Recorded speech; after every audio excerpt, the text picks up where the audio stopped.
What up, guys? So the beard's gone. Don't judge me, but I'm still stock collar.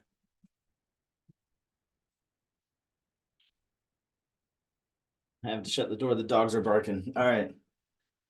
So today in the Discord, DI basically said he shared the strategy once again that we've been sharing for a long time. If it's a number one runner in the number one spot and it hits 100%, his post said get in, right? If it pulls back 80%, double down. All right. So many of us have tried and failed, right? Why? You have to be honest with yourself. Why did we fail? Why did that trade fail? Honestly, if you look at the scoreboard, it'll probably be one of those things missing. A lot of times this is what's happening. Guys wake up later in the day, later in the pre-market, whatever, they don't go back and look at the chart. They see it's at 90%, it hits 100, they get in. And then it falls apart, right? And they're like, what happened? Go back and look. A lot of times, and I've done this, is I didn't go back and look at the chart.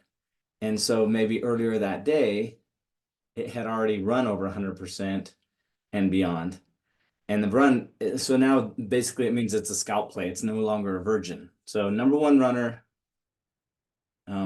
virgin, hasn't run in the last 60 days, hasn't had a notable run.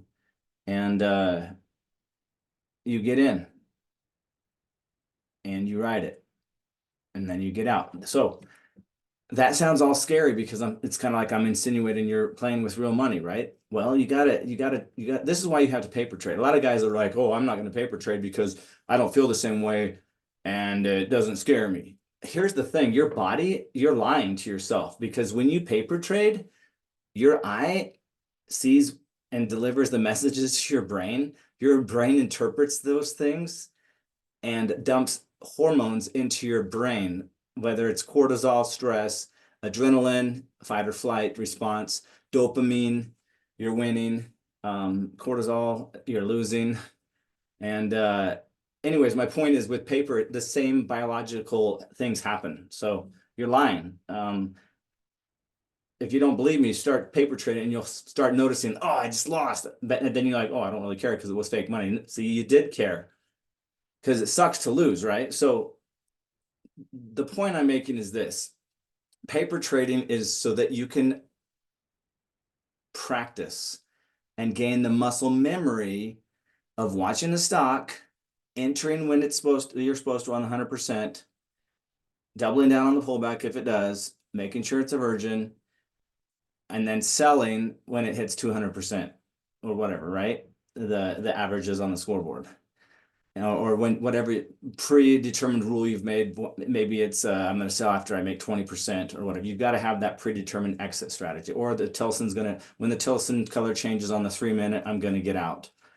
And that's going to be the end of the play. I'm not going to play it again because then it's a scalp play. It's no longer a virgin. So my point is you practice that over and over again.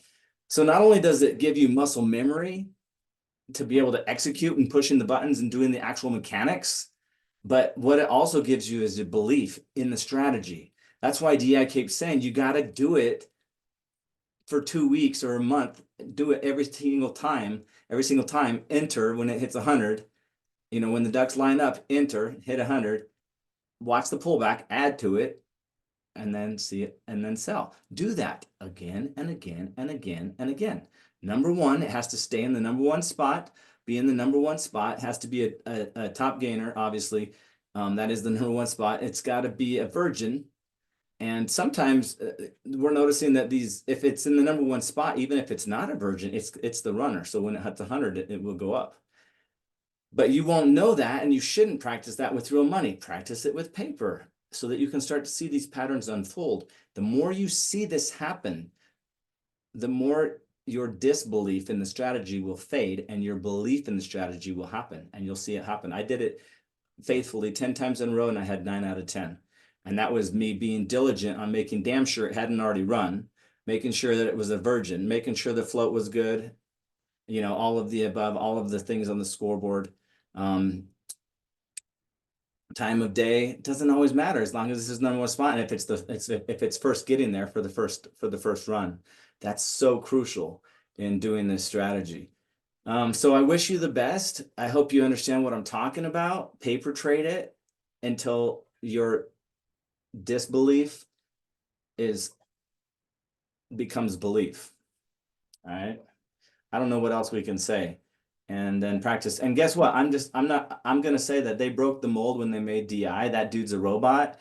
I'm like the rest of you. I haven't been successful at it either. Why? Not because the strategy is not working for DI, but because even myself struggles with doing it and practicing it and taking the trade in, getting the trade out. Instead, usually I'm off in la la land or messing with other stocks and doing all this other stupid stuff or averaging down on stuff that, oh, because they say it's going to be the next Tesla, you know, that's my brain fart. So center, practice exactly what DI said on paper again and again and again, because he's touting now like what 263 out of 263 have succeeded. Everybody keeps saying, oh, that's bullshit, bullshit. Dude, he can go back through every single one of those and show you. Did he miss some maybe that he wasn't paying attention to on days where he wasn't trading? Yeah, probably. Those don't count though. He's just talking about every single one that does what he says does based on the criteria of the scoreboard and the Tilson buy and the Tilson sell and the 3 minute, the 1 minute, the 10 minute. It happens. But you're not going to believe that, right? You know, unless you see it for yourself, which is paper trading, you're never going to believe it. Why? Because we're incredulous. You know, if a teacher gets up and makes a mistake on the chalkboard, then we criticize that one mistake, even though that teacher's probably taught us a billion other good things, you know? It's just human nature to be cynical and pessimistic and negative and critical, you know? DI is optimistic, bro. One of the most optimistic people I've ever met. Why? Because he's actually doing what he's said he's doing and he's making money doing it. And he's a very humble, and I probably am going to get in trouble for saying all this, but like I said, he's robotic. He's disciplined. He has paper traded the shit out of the strategy before he ever risked money. And now he's risking shit tons of money. Good luck, y'all.